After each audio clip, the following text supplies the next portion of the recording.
When you look at the provisional ranking of the World Rally Championship in the WRC2 category, there are 3 drivers with the Škoda Fabia Rally2 EVO, the third generation of the Rally Fabia, in the top 3 positions. And Škoda Auto hopes that the next generation will be just as dominant. The Fabia RS Rally2, the 4th generation of this rally version of the popular Fabia, has just finished the homologation process, and I had the opportunity to take a ride as a co-driver on the rally track near Klatovy in western Bohemia. In this Simply Clever podcast, I'll be interviewing Michal Hrabánek, head of Škoda Motorsport, and other team members. We'll be discussing the development of the Rally Fabia, the important role of computer simulations, and how different it is to design a car for customer teams, as Škoda no longer has a factory team.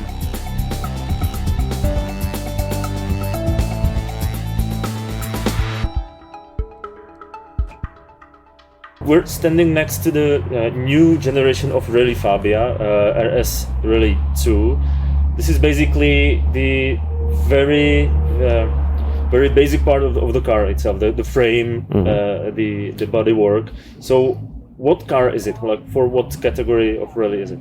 Okay, it's the first generation of Škoda Fabia, and this body shell, including safety roll cage, is base for our new Fabia RS Rally2. And in this configuration you can see the body shell with all the changes or modifications from the front wheel drive to the 4x4 version. And the whole body shell is a mixture of the standard serial parts, of the modified parts, and of the completely new parts which should enable this transformation of the car for this 4x4 version, to equip the car or the body shell with the safety roll cage as the protection for the crew, and of course also to increase the torsion stiffness of the car. Yeah. Of course, this car needs to, let's say, resemble the original one, the serial car. But how does it work when you develop the new car? When you have the green light to go, okay, we have a new generation of Fabia, and we need a new rally generation. Yeah. Very important is to prepare really a perfect concept of the car, the package.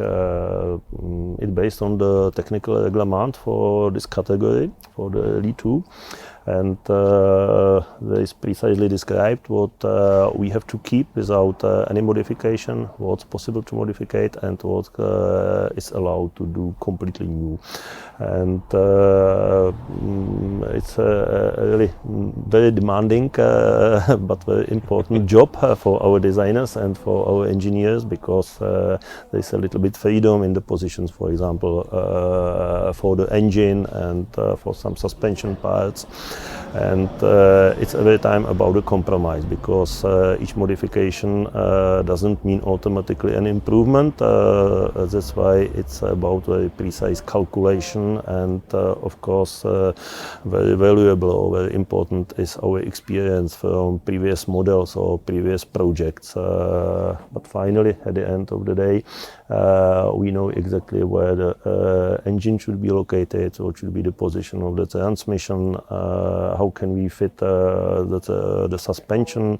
We shouldn't forget we have the car in 2 versions or 2 modifications. It means for gravel and for tarmac. That's why, again, a little bit compromise, but I think after previous successful models as Fabia WRC, Fabia Super 2000 or Fabia R5 or Rally2, my engineers have a lot of experience, and not only experience but data from this project. That's why I think we did our best, and if we are talking about the compromises here, are the best possible compromises. So it starts with basically like building the project like based on the FIA regulations that you have to meet. Then you somehow mix these standard parts, let's say, that you have to use. and the rest is magic. Yeah, theoretically we can say it like that. And of course, when we are talking about the structure of the body shell, it's exactly as you have said. And similar, it's with the panels of the car, the fenders, bonnet, and so on, rear wings, and so on. It's at the beginning, it's the job for our designers. I think outside the car is very nice, very attractive. I think our designers did a great job. And of course, they have to respect the FIA regulations also. There are the openings for cooling of the engine, the brakes, and so on. And again, they say exactly in the reglement how many or how much it can be opened, how it can be allocated. That's why even for the designers, there are regulations, and they can talk about the compromises, but I think they were successful also, and I'm sure that not only from the optical point of view, but from the technical performance point of view, we are on very high level. The trend when developing a new car, a serial car, let's say, is that more and more the cars are made and developed, let's say, virtually. Mm-hmm. The data, even the testing goes partly in some virtual environment. So how does it work with the rally car? Mm-hmm. Is it the same? Because I guess before it hits the road, you still need to ride it virtually, test it virtually. Of course, I can say that when I consider all the projects, for example, in the Fabia range, from Fabia RS until this one, we can see that the amount of the virtual activities or work is getting higher and higher. It's logical. And it's not only about the new methods, new systems, but we are also to put into the analysis and simulations better or more precise data than in the past, because the experience from previous projects is very important for us.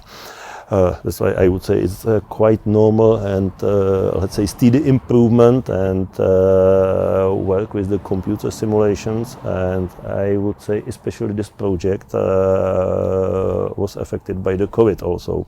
And it means that the engineers spent even more time with the computers than in the meeting room.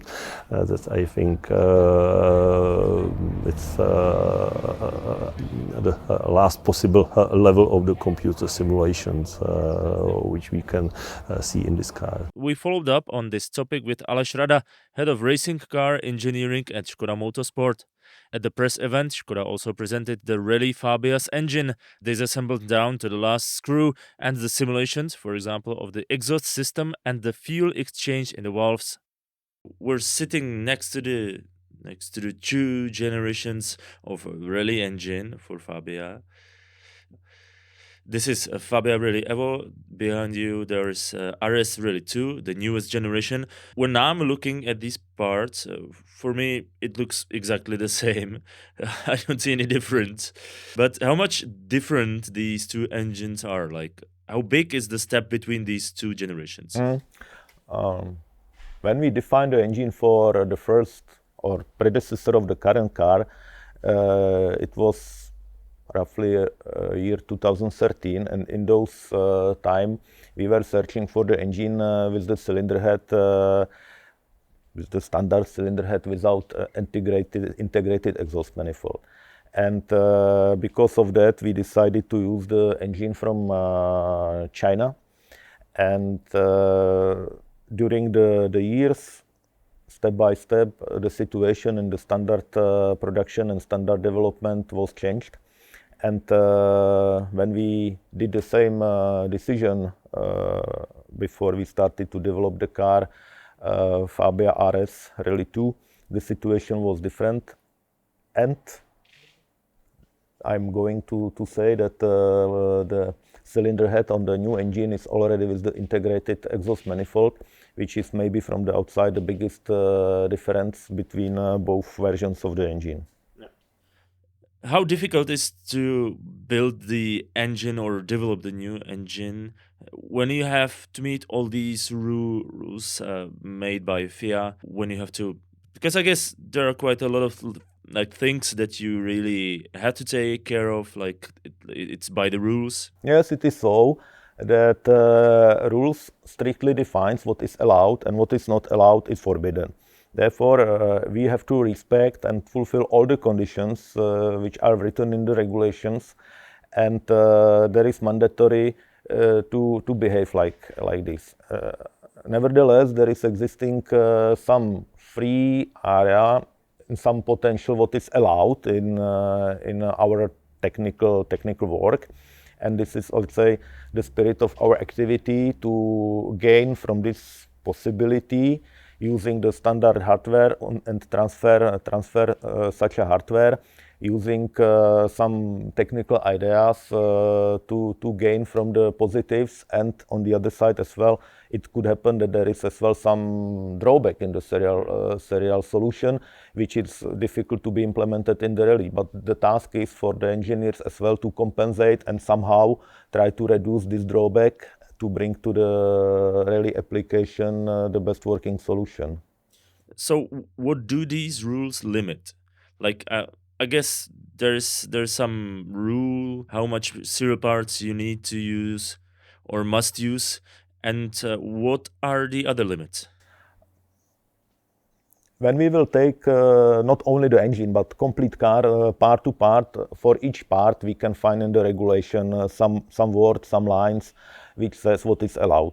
If we are looking on the engine parts, for example, when we look on the engine block, for example, it's strictly written what kind of the machining can be done on the engine block and which type of the modification is allowed. And there is really a few modifications allowed. When we look on the crankshaft, for example, on the beginning of the category R5 in those time, now Rally 2, it was big discussion with FIA because the idea from FIA was to make the capacity of the engine 1.6, but Fabia Group in those time and nowadays as well had a problem to have in serial production 1.6 engine. Then we discussed with the FIA and negotiated with them what to do. We find a compromise that it's allowed, for example, to homologate new crankshaft, and for such a crankshaft it's defined which type of the material is allowed to use. It's defined a price limit for such a part. That means for which money we can sell this component. It's defined such a details like the diameters of the bearings, minimum weight, or the moment of the inertia, and all of this we have to fulfill to be successful during the homologation process. On the screen next to us, there are some simulations running, like, for example, the exhaust system and some detailed simulation of the cylinder and the exchange of the fuel and so on.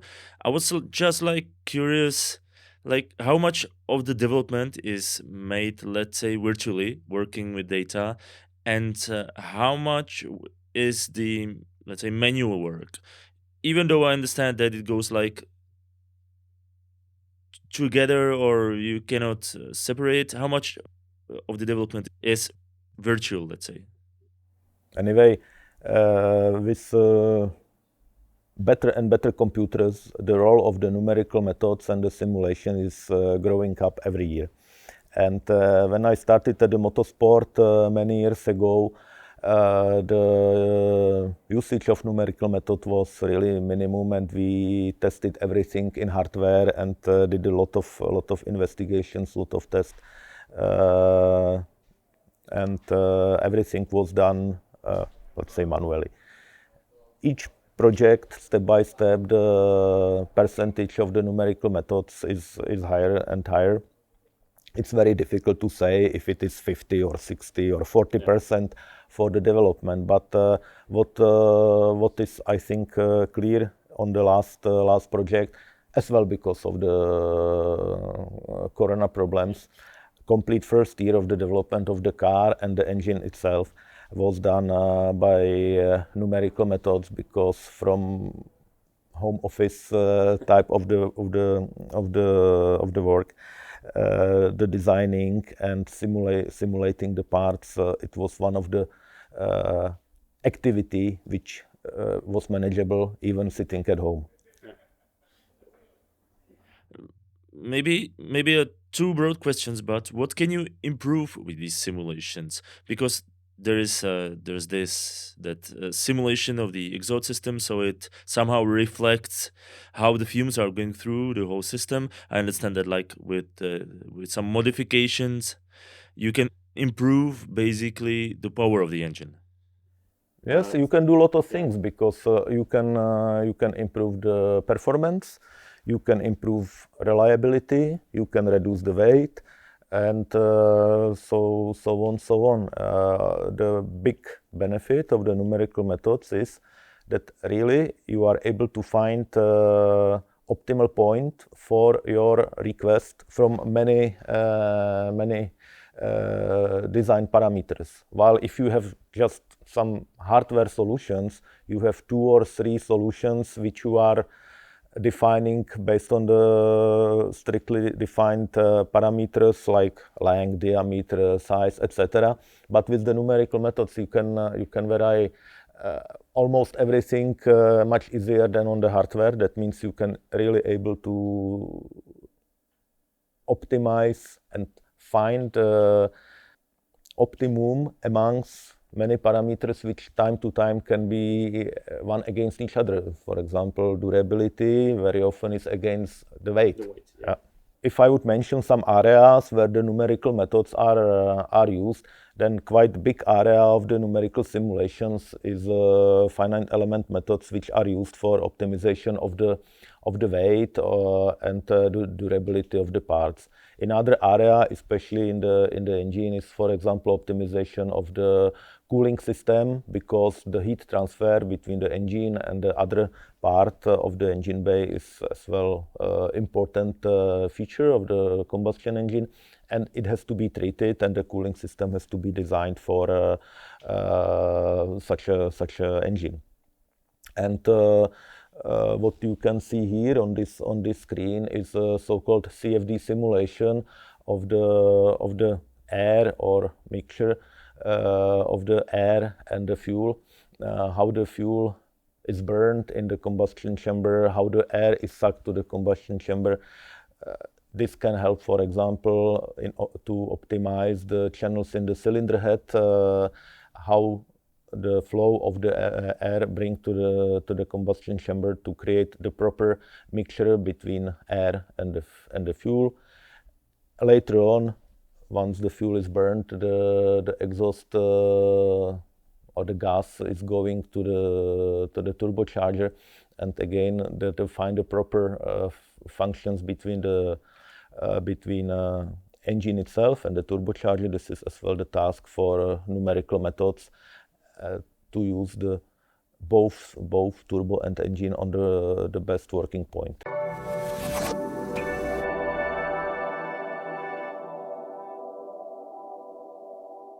This is a customer's car. You don't have the factory team, Škoda Rally team anymore. Does it affect the way you develop the car? Is it different to build a car for, let's say, numerous teams, and that it needs to be somehow universal for everybody, that then when you build it for your own drivers? Yes, partly, yes, definitely. Because when you develop, let's say, the proper works or factory car, it's for limited amount of drivers, for the top drivers, professional drivers with really abilities to drive at the edge. when you are in the customer motorsport, you have to respect that most of the drivers or customers are not on this professional level, cannot be logically. And then it's very important that the handling with the car, let's say the friendly usage of that, or let's say the feedback coming from the suspension and so on is very, very important. And it's let's say lessons learned for us, especially from the previous project Fabia Rally2 EVO, that we recognize that not every improvement of the car is a really improvement for the gentleman drivers or for the customers. That's why you must be very sensitive in the evaluation. Is it really an improvement or should you keep the maybe slower version, but which is friendly to the customer? But I think this car will be a very good compromise, and let's say the first reactions from the drivers who got the possibility to sit into the car and to drive that, the feedback is that let's say this task we put ourselves for the development, that we fulfill that. You offer to the customers or to these racing teams the ongoing care, let's say the ongoing service of the car and so on. I guess it is important even for you from the development point of view to stay with the car, to gather as much data as you can, to use it maybe in some future projects. Yeah, exactly. Let's say the feedback from the release and test of our customers, we try again to put all this information into the further development, or maybe small detailed improvement or modifications of the car. And at the moment we are selling a new car. It's not end of our activities, but I would say it's really the beginning or the start of the proper customer program. And of course we are able to train the staff of the private teams, the mechanics, engineers. We are able to share the data, and of course we offer our engineers or our technicians as the support for tests or for rallies or even for the whole championships. And it's a good connection which can work every weekend or within all the championships between the customer and our team in Mladá Boleslav. For the latest generation of the Rally Fabia, Škoda Motorsport also developed a new version of the infotainment system, i.e. the control elements, including the new layout of the buttons on the steering wheel and the cruise access to driving data. They were introduced to me by Jan Krasula, the project leader of the development team at Škoda Motorsport. What we have here is basically the infotainment, let's say the onboard system with all the data and controls for the driver, right? So can we describe it like what we have here? Yeah, you're right. It is basically those four things, which is some human interface for the driver and the co-driver, where he can receive some information or modify something on the car to his liking. The first thing is this small driver display. This is a part which is quite similar to previous car. The main reason is that he needs only very basic information, no distraction for his driving, which is basically just the gear and the moment where he should shift.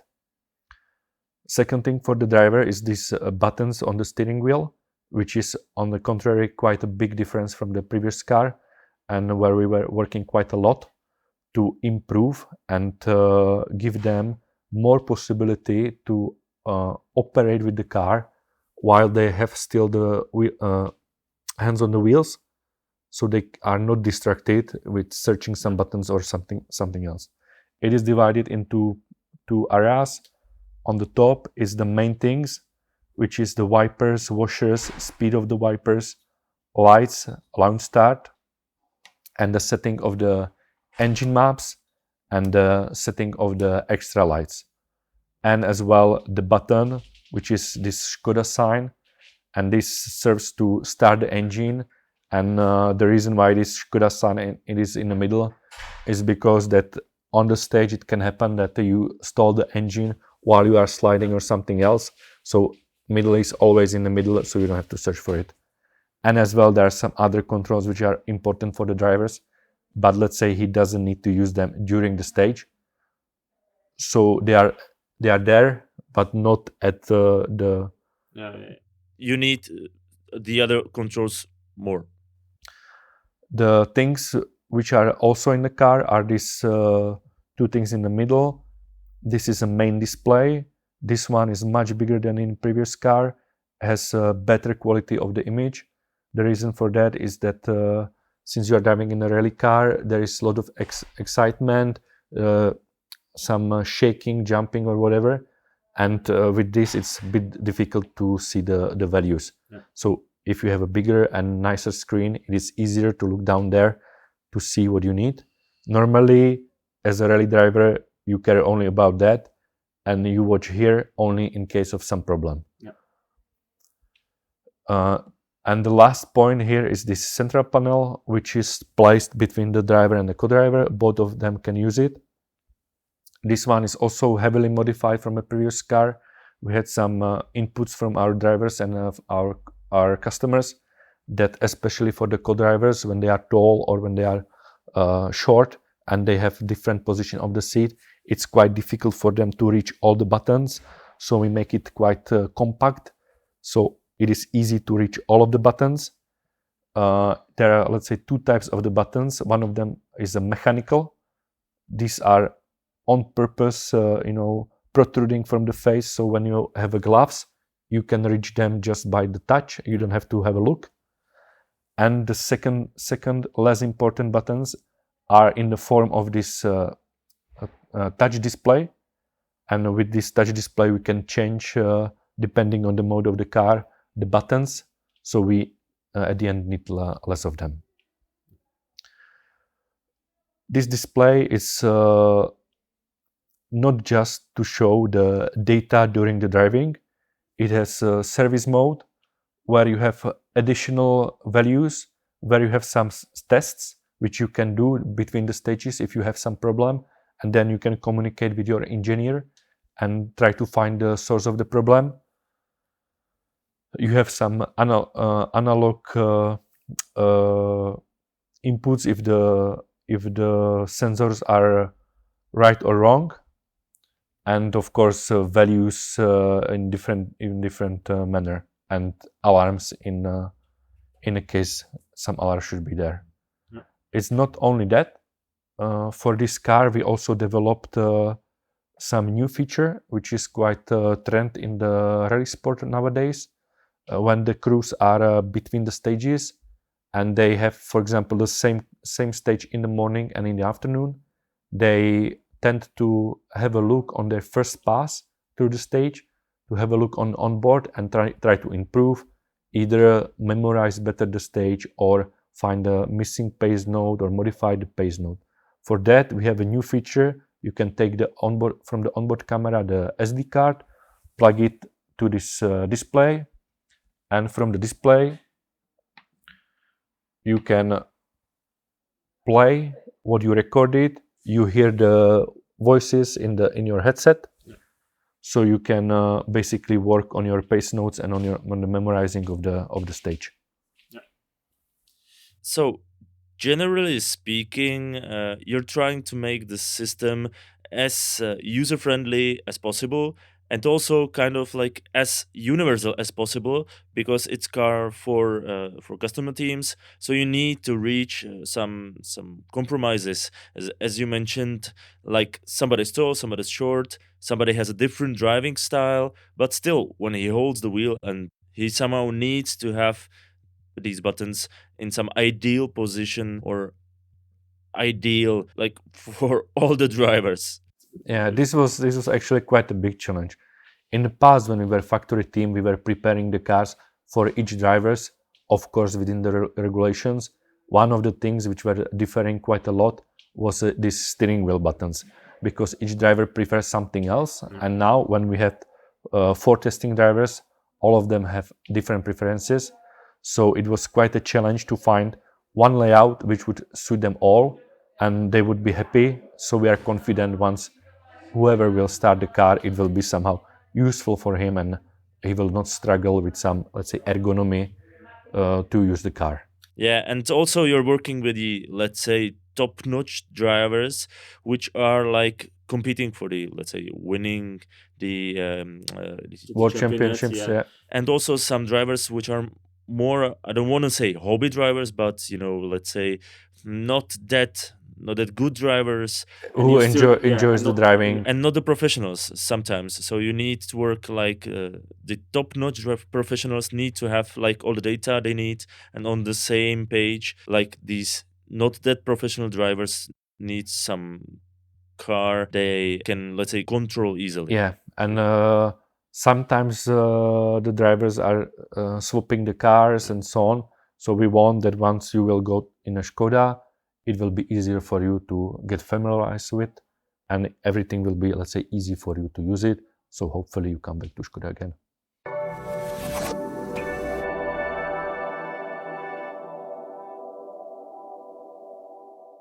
I know that the new generation has just been, let's say, presented, showed, but and it went through the homologation and so on, and there are still first races ahead of this new generation. But I'm really interested in the future because, like in the top class, let's say the WRC races, there are already rules for hybrid engines in the cars and so on. Do you expect that it will somehow affect even these categories? That one day you will have to build hybrid Fabia or maybe full electric? You already cooperated on a fully electric Fabia with the last generation of the car. So where do you see the trend? Oh, definitely. As we can follow or observe the development of the technologies or powertrains of the standard serial cars, we can expect very similar development in motorsport also.